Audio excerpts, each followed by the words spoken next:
side. Wow. That's so really bizarre. Maybe they didn't want to ban a jungler early to prevent the jungle pool from being pinched. They are, of course, going to ban Italy. Yeah. It is worth noting that Bengi, in his entire career, has never played a professional game in Italy. So he is never going to play it, I think we can safely assume at this point, especially when it is and has been the most powerful jungler, arguably, of this entire year. Just not his style. So I assume we'll see Nidalee and Kindred banned, and then they'll leave Graves up, which Bengi did play not well, I will say, but he did play it. And in fact, the Kindred is going to be banned by CJ Entus. So we are now guaranteed, unless SKT bans both of the last remaining junglers in Elise and Rek'Sai, but instead it will be a Zed ban, of course, targeted at BDD. BDD. Not looking to blind pick mid into that. Well, though the performances we saw from him on Zed weren't exactly stellar, but still better safe than sorry here from the side of SK Telecom. I mean, I've seen his solo queue highlights on Zed, and it's pretty damn scary. So it will be an Echo ban. So this means that we could see perhaps an Azir first pick here because Rek'Sai and Elise are both still available, which is not going to put that same level of priority on the jungle position, but also possible to just take the Rek'Sai right away, and it will be the Azir. Okay, so Azir for Faker. Not sure how much longer we're going to be seeing this one, what with the 6.11 match stages. I saw that today. He is getting dumpstered. I poured a 40 out on the curb for Azir after that. He's not coming back from that one. Rip homie Azir. He is going to be gone for good, it seems, until they buff him out of proportion again at some point down the line when everybody says, well, what the heck, Azir's no good anymore, I can't play this guy. And then they overhaul him, and then he just becomes the new Cassidon. So Lucian is available. They are going to be putting Kramer on that early game, very powerful AD carry, as long as he doesn't build him Essence Reaver, which I would not recommend doing. It doesn't really play to his strengths.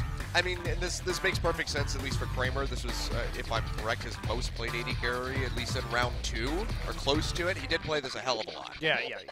Maybe it was Ezreal his most played. Yeah, but, I think it was probably Ezreal, I think but Lucian I have was to a check on close second. But yeah, like you said, definitely don't want to go for that Essence Reaver build right now since the Youmuu's Black Cleaver is just so stupid at the moment. But right back over to SK Telecom, Rek'Sai for Bengi. So far SKT getting a lot of what they want, including Ezreal for Bang. Yeah, so taking the Ezreal, probably looking at a lane swap here for SK Telecom in that case. Dodging that heavy armor pen versus the tier matchup in the early phases of the game. CJ, see what they go for here. The Zed ban with the Azir first pick makes sense.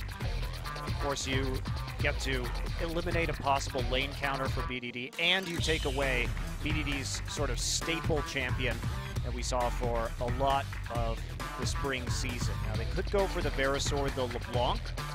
Varus, good matchup into Azir generally. You can poke very efficiently from range. Yeah, we've seen how successful Varus has been just the last couple matches here at the LCK, so could be a pickup. You can see now the hover coming in for BDD. Very well could be the lock-in, but now looking like they're just, they're just going to go for the support, so it's going to be the Nami for Mad Life and Maokai for Untara. Mad Life, a player who really has been playing mostly melee supports. Alistar falling surprisingly far through this draft. Wolf could be going for that Zyra. We did see a Zyra game previously. Could be picked up, looking for the support and the top at the moment. Tarek would be a pretty strong pickup, but it's actually going to be Soraka, so matching range for range. And we've seen Wolf play this, and it's pretty good. Yeah, the Soraka Trundle taking that pick for Duke yet again into the Maokai matchup. SK Telecom setting up for a pretty standard 4-1 push composition here. They've got a lot of poke with the Azir and the Ezreal, and then easily able to kite out the members of CJ Entus, especially with all the sustain they're going to be getting from the Soraka, and Duke should be able to take that 1v1 pretty easily versus Maokai. And CJ may be looking to set up a poke composition of their own, but they don't really have a lot of threat. And all things being even, if we take a look at this coming into the late game, basically you can sort of cancel out the Varus Lucian versus the Azir Ezreal in terms of pushing potential and poke potential, and SK Telecom is still going to have a huge advantage in the 1v1 of Maokai. I would suggest, honestly, taking a split-pushing mid laner with teleport in this case instead of the Varus. But the Lucian not so great for the mid lane wave clear, besides the ultimate either. So I think they sort of wrapped themselves into a corner here, did CJ Entus. Yeah, they didn't hear you telling them what to pick, so you're going to have to talk a little bit louder next time, I guess. Well, see, the problem, Achilleos, is that because they already committed to the Lucian, instead of something like a Caitlyn or a Sivir, they had to have some other form of wave clear to deal with the Azir and Ezreal sieging pressure.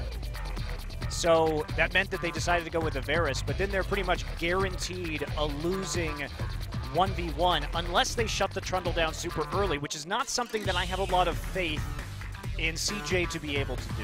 Yeah, not going to be very easy, especially as we get further into the mid game. That Trundle's going to be almost unkillable with a Soraka backing him up as well. Duke could completely run rampant all over the piece of CJ Entus in this match. Yeah, I think this is going to be quite rough for CJ. They don't really have a lot of ways besides simply mechanically outplaying their opponents, which when we talk about SK Telecom, doesn't happen too often because they don't have a clear-cut strategy that is going to be able to handle exactly what SK Telecom is going to be able to throw at them in terms of pressure. Like I said, the four-man groups should pretty much counteract each other, and then Trundle will easily win that 1v1 and start pushing down objectives and out-dueling Untara. So they're going to have to come in with some pretty spectacular TP flanks, I think, from Maokai, and then abusing the faster TP to get a 5v4. We'll see if he can also get that 2v2 in the start, but let's go ahead and get straight into game one. SK Telecom versus CJ Entus.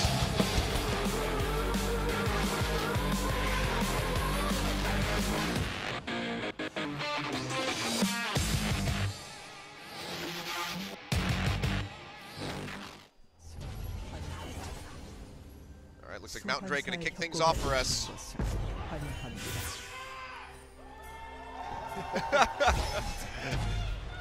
Cheers for Bengi. So pretty split crowd. CJ fans and the SKT fans all very much have come out to play tonight. So Kramer is going to get poked out with a Mystic shot pretty early on. They may just take this matchup with a Soraka sustain, however. Nami not going to be too much of a threat early.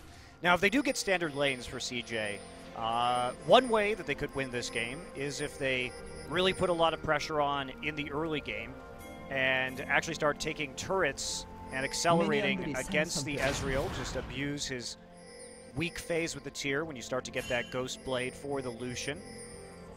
And a lane swap early is not really going to make that big of a difference for CJ because the idea is that this matchup really starts tilting when you go back for that first buy. When you get the Dirk and then a tier, that's when it starts to get a little bit rough for Ezreal when it comes to trading. So if you can then swap back into a 2v2, you may feel pretty comfortable with that. And you do have some good ways to gank if you're CJ Entus. Elise and Maokai. Going to be very strong when it comes to chaining that CC. Same thing once BDD hits level 6 with the Chain of Corruption at least. Although Faker does have Cleanse, but I think CJ's best chance lies in simply snowballing a laning phase here. See though, Mad Life, of course, just gonna roam into the jungle, trying to harass Bengi and go for a miracle steal over on this wolf. Looks like they might just turn straight onto the Soraka though. The exhaust gonna come across, he flashes away and will get him to safety, but it's a little bit too ham there. Mad Life's going to lose both of his summoners for that. Well, he's probably not going to need them before they come back up anyway, realistically. Untara did come into lane and get a little bit of that CS, so at least he got something in that scenario. Wolf later on the harassment right here, and it will be slightly less annoying. Push has been delayed in that bottom side, though, as you can see. SKT will be... it looks like it's actually going to be about even as that wave moves forward on the bottom side of the map. So both teams looking for a third wave push right here alongside that cannon wave. And Maokai just roaming his way up there. Duke already with his squad on the bottom side. So he's just going to go for that. A regular old tower swap. So it'll be interesting to see how exactly CJ is going to respond to this. Bengi with an early recall, actually. He may just head straight over to the Dragon afterwards and try and take that as soon as the tower dies. Yeah. Just about to mention that. Not sure when we're going to be seeing either of these teams going straight for that, because it is the Mountain Drake. So getting that early is going to be much more important than if it was something like a Cloud or an Ocean Drake. Yeah, he's heading into the bottom lane right now. So. And it looks like it won't be. He's going straight for the Krugs instead. And this may give an opportunity for CJ to actually get a Drake for free. Some really awkward pathing from Bengi that's going on right now. He just walked into the bottom side, didn't take the Krugs, and is now heading into the top side of the jungle. I think he's trying to interrupt this blue buff take that's coming out. He will be able to find Haru there. Yeah, does see it. Haru has smite, does smite it away. Yeah, it does take it. So that's a lot of wasted time from Bengi, and he finds himself about 8 CS behind, or 10 CS behind. He did get a CS from that ward, but that doesn't really factor into how well he's doing in the jungle.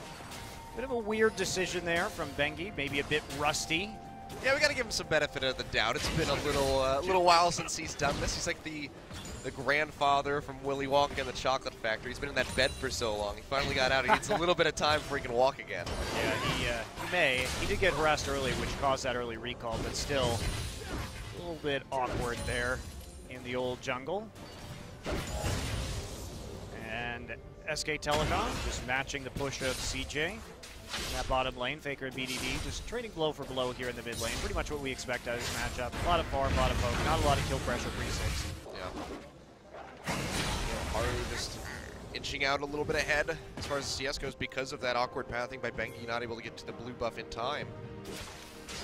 But it's going to be down to who can start applying pressure in and around this mid lane first. You see BDD is taking a good amount of harassment from Faker in the mid. Already gone through all of those charges of his corrupting potion. To stick in here. And now both sides going on to the towers. These are going to go down at relatively the same time. Looks like SKT got a little bit of an earlier start on it, but tempo otherwise not going to be changed very much. BD is leaving the mid lane right now, though. That may mean a bit of a delayed or possible non-break start here from CJ Entus, because this is going to give them time to recall and sort of get back at the same time that BDD does, which means that they may actually have some competition for the Drake, and they are pinging onto it right now. Now, Bengi is not there. He's only level 4, so he won't have his ult to go back. And it looks like CJ don't have pressure in mid, but the Faker recalling, SKT just going to give this one up. All right. So first Drake, going to go over to CJ. Rough one to have to surrender if you're SK Telecom. Yeah, especially the Ferris. Being able to take down turrets and see through that double AD carry composition is going to be quite nice for CJ. Where it finally goes down in that bottom side a little bit late. So looks like SK Telecom's plan, though, is they say, all right, we're going to ignore this early Dragon. We don't care about this. What we care about is getting Duke ahead. And you can see Duke right now did because of the faster tempo for SKT, and the fact that Bang and Wolf recalled immediately to zone Untara off the wave means that Duke has been free farming in the top side. And this is smart. You can see Duke already up a level, already up 11 CS, and it's ultimately just playing better to their win condition. They know they don't need to get these early Dragons. It's not necessary to their team composition, but what is ultimately just holding the 4-man core of CJ there while Duke split pushes.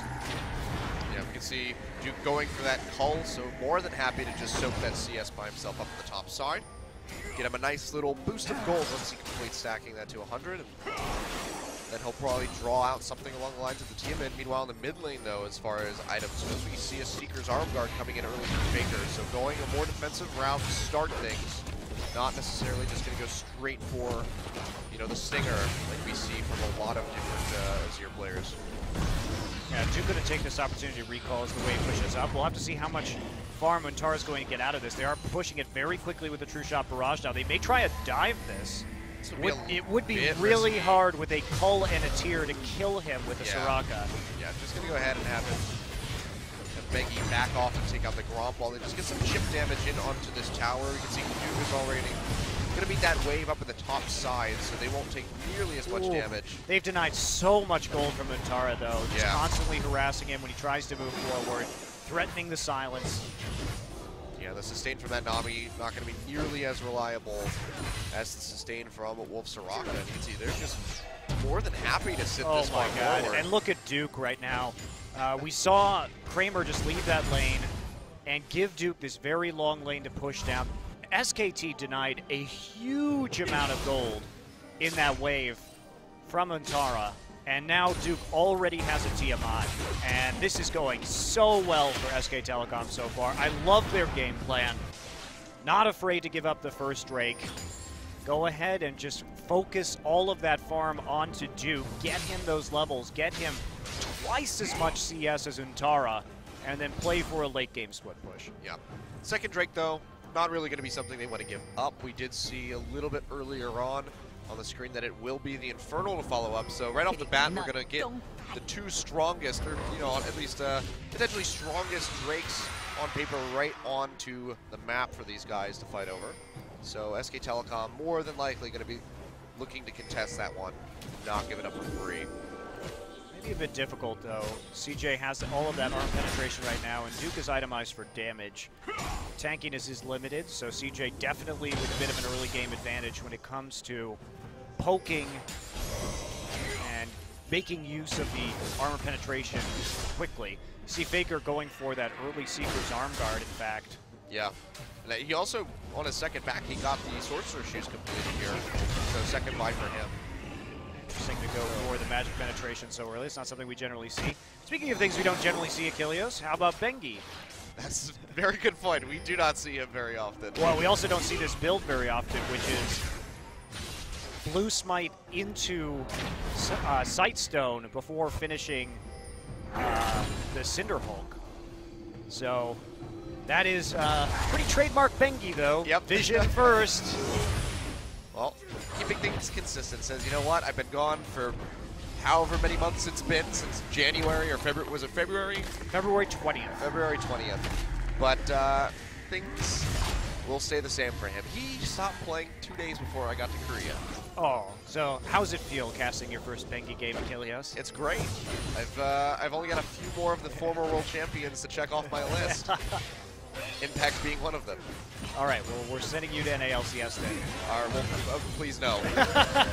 Wait a second. Can we talk about this? Nope, you're being deported. Sorry. Oh, but I didn't even do anything to the Korean government to upset them. Well, my night just got really bad. How about your guys'? Oh, man. Well, Duke here.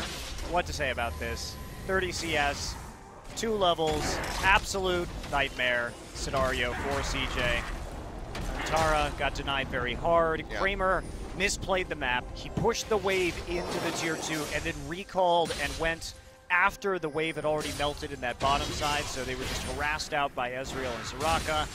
SK Telecom certainly looking on point, and with this kind of advantage on a Trundle, against the team composition that CJ has, there are very, very few ways for them to win this game, barring some sort of colossal error from SK Telecom.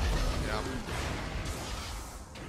And that's that's a good way to kick things off here for their first game of the summer split, because not just not even next week, at the end of this week they play against KT Rolster. And KT's look a little bit shaky in that game against Longshu the other day, but still found the win. CJ, of course, had been fumbling a little bit, so this is like a good little practice starter game to maybe get them ready for that Telecom war. I don't even know what to think about KT anymore, Achilles. They're the team you can't count out, because this year they've come from so many behind in so many deficit situations. They've come from 3 inhibitor down on multiple occasions this year, and yet they still manage to look shaky in the early and mid game. Sometimes they make really bizarre decisions, and then other times they play the Zillion, Kindred, Taric, Nobody Dies composition, Echo 2, that it must be one of the most annoying team comps to play against in League of Legends, and they make it work. So they have their own little private playbook of strategies that no one else really uses. Yeah, including setting the Johnny in the face check and get him killed. Haru, though, almost getting served up on a plate for SK Telecom. He walks over to look at that Drake. Bengi, though, now just gonna say, you know what, maybe I can get in here and steal away this blue buff. Smite getting ready to come off. Looks like CJ might just... And Duke's already here. Yeah, Duke is already down here in Tara, not using the TP quite just yet. Looks like SKT will be able to force their way in, and pick up this blue buff for Faker unless a steal can come through. It's not going to happen though. It's blue buff over to him, and that's going to be the Infernal Drake over to SK Telecom. Oh my, this is just so bad. The fact that Duke is already so far ahead and now he has another 8% damage to add to his repertoire in this split push just adds insult to injury to what's happening to CJ right now. Yeah. Absolutely brutal. Now CJ, they have to use this teleport. They have to find a way to start creating picks, to start getting team fights. They have to get into the back line and make something happen. But Maokai isn't very well equipped to deal with either Ezreal or Azir. He's got Swifties. Well, Ezreal can simply arcane shift away, and Faker will just use his ultimate and get him out of there.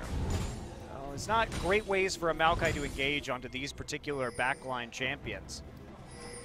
Yeah, this is a pretty rough spot.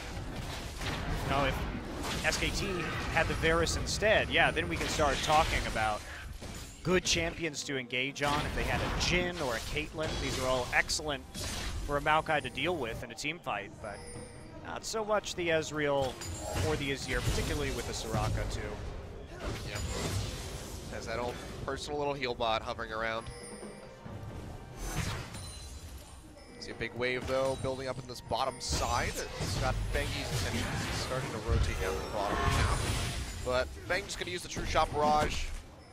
Try to push CJ back. Doesn't look like they want to go for much of an engage down here quite just yet. Yeah, Bang actually delaying his Iceborne Gauntlet quite a ways, not even going for a Sheen here. He went for about the greediest Ezreal build you could go for. He's just Tear into Cull, into Manamune. Are you kidding me, Bang? You should not be able to get away with this. But this just says that SK Telecom knows that CJ is just not going to do anything in the early game. Yeah. If you know your enemy's not going to play for the just go and pull the trigger, why not just be as greedy as possible? Ezreal, sure, he'll be ramping quicker with this, but he should be extremely vulnerable to this Lucian, and there just hasn't been any punishment. He's ahead in CS. Everything's going well for SKT, and CJ is just doing a whole lot of nothing. Yep. It's also going to be Ocean Drake as our third final element. Well, not that ocean is really an element, but water. Our final element. I like how they call them elemental drakes, and then they just use weird identifiers for them, like Cloud Drake. I'm sorry, wind's not an element either. Or Cloud, that's right, Cloud Drake. What the hell? No, not elemental at all. Clouds also don't really go fast. Bang going to use the heal, has to burn the flash as well to get away from Kramer. Well, finally somebody punished him for something to do with his build, right? But not a whole lot there. Get a summoner, two summoners out to get the heal too. Not a bad play there from Kramer playing more aggressively. Yep. Oh, Mad Life though. Nice bubble. Taking a bunch of damage, keeps himself alive with that bubble as you mentioned, and Faker's not going to be able to continue the aggression, but that's what happens when you're level 11 and you decide to just stab the Nami a couple times, who's less than half of yours. This is so bad. I keep coming back to that, but this is like the worst possible situation that CJ has gotten themselves into. Yeah, not to mention even just BDD in the mid lane falling behind in CS. He's down by about 12 right now with the Varus, who's a very safe farmer with this line wave clear. Well, Haru just hasn't done anything. Look at the lanes he has to gank for here. There's follow-up chain CC in each of his lanes. Cocoon into Bubble, Chain of Corruption, Twisted Advance, like, he can go. It's a jungler's playground right now, and he hasn't been able to find any angles onto anybody to pick up kills. And he's the one who has to snowball this game for CJ. I mean, he's got a CS lead over Bengi. That's got to count for something, right? Yeah, because CS on Elise really useful. All right. Yeah. The whole thing about Elise in the late game, right, is that Elise is one of the worst late game junglers because she doesn't offer the same level of crowd control or damage that a lot of the other meta junglers do. Yeah. Not even the same level of utility as a Rek'Sai. So the whole point of Elise is not to farm, but to make plays and snowball your lanes. You're right. Still deserves to be mentioned. If he's going to do this, you might as well just play Graves.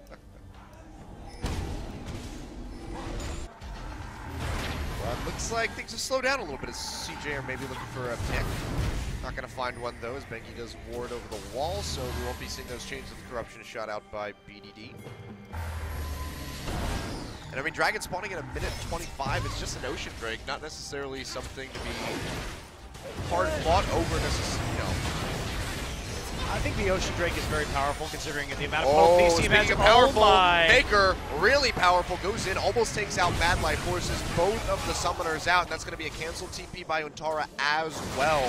So Faker goes in, and he walks away with burning 3 summoner spells. Wow, he didn't even go for the Emperor's Divide right there. He simply just got the summoner spells out, now increasing their pressure on this taking siege. a lot. That's going to be the tsunami coming through. Faker gets popped up, taking a lot of damage from Haru, actually. Piercing arrow comes through, Faker dashes away. That's going to be the Destiny out from Wolf, keeping him alive.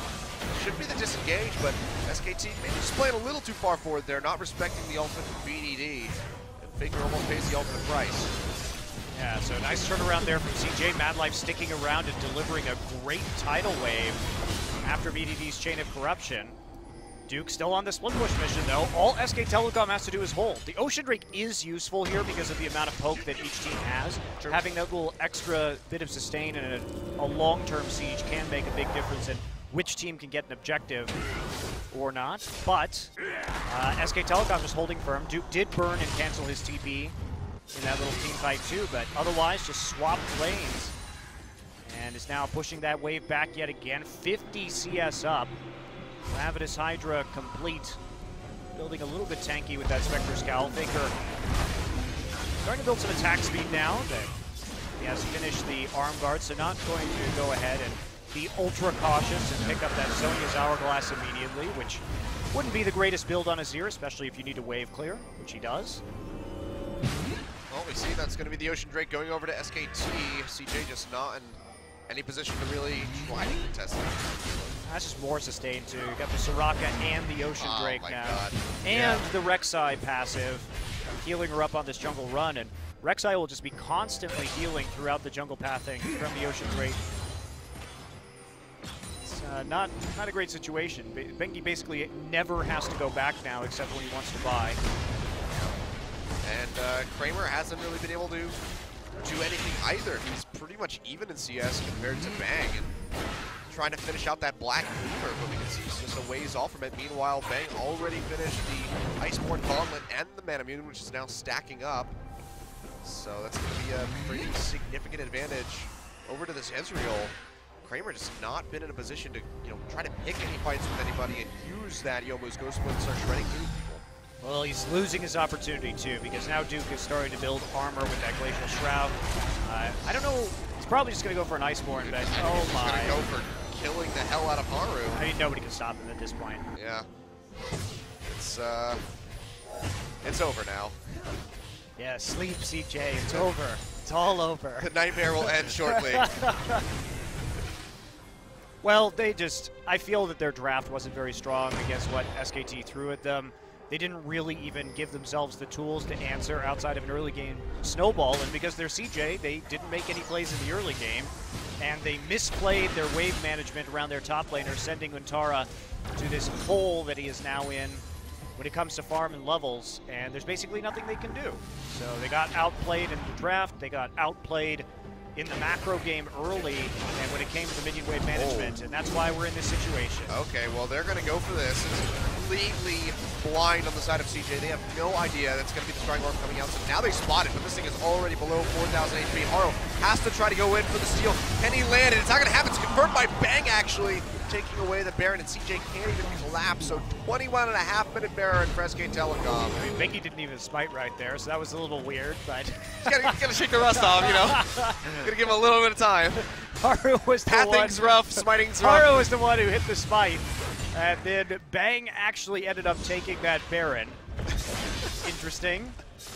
Well, SKT gets lucky right there that they didn't just get that stolen from them. That could have been a huge turning point in a game that they had effectively won. They didn't even have to go for the Baron right there. I think, in my opinion, that was actually pretty greedy on their behalf. They were, they were already going to be able to split push with Trundle and take objectives. You don't need to take a 50-50 Baron like that. That's just sloppy. They just said, screw it. We have the Azir, we have the tanky front line. Let's just go for it. But plays like that make me nauseous, Achilles. I can imagine. Tara's probably feeling pretty nauseous as well, as he's just getting the crap kicked out of him at the moment. You can see the tidal waves coming through. Will catch Bengi. The flash forward comes through as they try to lock him up. He tries to flash away as well. Can he get into a tunnel? It's not going to happen. He goes down, so really aggressive play by Bengi and Duke, and they're going to lose one of the members off of that. So one less Baron buff to deal with for CJ. Well, I don't know why they're invading the jungle that deep when Faker isn't even a lane right now. If you find the Nami or the Varus, it's okay, but if you find the Maokai in the jungle, maybe don't go in. Duke could definitely kill the Maokai, but when you don't have anybody that can help collapse right there, in case they all happen to show up, that's when the real problem begins. Yeah. Also remember, that far in the jungle. Duke doesn't have a lot of armor. Oh. Nice chain of corruption. Oh yeah, Bengi getting locked up. Heals coming through from Wolf, trying to keep him alive, but Antara's coming around the backside. Meanwhile, Duke is just keeping 3 members busy, almost taking down Haru. One more hit with Duke, flashes forward for the jump, and he's gonna find the kill, turning that one completely on its head. Antara just not able to do anything with that flank TP. And this is exactly the problem, right? Maokai and this chain TP. They're just gonna go. Goodbye, Mad Life. That was a dead fish. But in any case, this is the problem, is that they can hit some of these CC abilities, but the kiting and the sustain is so huge for SK Telecom that it's just easy for them to back off, especially when they're 7K. Oh, Faker's going in, big flashes and knocks back 2 people with the Embers of Fire. They're gonna find BDD, and Antara is gonna follow suit, and Faker with the big play underneath the inhibitor tower, finding 2 and taking down this inhibitor to boot. SK Telecom, good lord, welcome back to the LCK. That was an amazing play by Faker, coming in there, knowing that he was going to be able to dive that turret onto 2 members, one of which was a Maokai, and be able to secure that kill. He had a Zhonya's right afterwards, just pushing them right in Bang's face to finish off, and that is just dominant. We're going to take a look at this team fight again, and they hit Bang, but the Chain of Corruption doesn't land until after his Arcane Shift goes through. And Bang right here is going to get twisted advanced, but there's just not enough damage to take him out. He's easily able to get that Arcane Shift up again, and Duke is such a monster right now. There's nothing that can stop him in that front line. And now that the QSS doesn't cleanse the Trundle ult anymore, Maokai is forever at a disadvantage. It's why we've seen a lot of Trundle bans this season. There's no way to itemize against the Subjugate any longer. Yeah. I want to see that sweet Faker play. Yeah, I want to see. He came in from so far away with the shifting sands to make that play happen. That was gorgeous play by Faker. As we come to this one. Especially on this Azir, he's really progressed nicely on this particular champion. Yeah. Oh, well, we can see a fight going out here. I mean, you can't kill Duke. Yeah, he's just eating up all that damage. Meanwhile, Kramer, one last auto attack's gonna find him, and Bang is just 1v2ing the carries of CJ. Now Duke says, I want a chunk of that action, comes in with a jump, and takes down BDD. And this is where you slash FF, right? If you're CJ, you just throw in the towel. Duke just doesn't care at this point. He's like, yo, I'll eat a tree. Well, takes a bite out of Antara yet again, and he goes down. Oh, Kilios. Based on how that early game went, it was very clear that this was going to snowball out of control for SK Telecom quickly. There were not any strategic answers for CJ. Yep, no, Faker's not dead yet. Oh, whiffs the Emperor's Divide. We'll ignore that one because he still gets the kill. Just one more to pad the stats, 9-1. A massive gold lead and a sub 27-minute win for SK Telecom. A great way to enter the summer split. Yeah, absolutely. SKT, they didn't really change up their strategy from MSI, except for the fact that Rek'Sai has now been joining their team compositions where she wasn't before. And Bengi did look a bit rusty at times during this game, but did his job, got that vision down, played well around the split-pushing Trundle, and that allowed Duke to get that just colossal advantage in the 1v1. There he is, Duke. Good job, Duke. That was a dirty, dirty scoreline. He almost did as much damage as BDD's Varus. Yeah, that's pretty impressive, actually. That's really good. He was shy by 33 damage, as you guys can see now on your screen there. Faker, though, completely running away with the top prize, almost reaching 16,000 damage in that 27-minute match. And there's got to be something CJ can do. They have to break themselves out of this funk where they can't play aggressively at all or make any plays in the early game. And at this point, I think you have to go back to the Alistar for Mad Life, something that Mad Life can be the one who sets up the plays like we saw last season. And if that means early teleports into the bottom side like they used to do to set up Untara to get those kills, then so be it. Yeah. I mean, you mentioned that you had some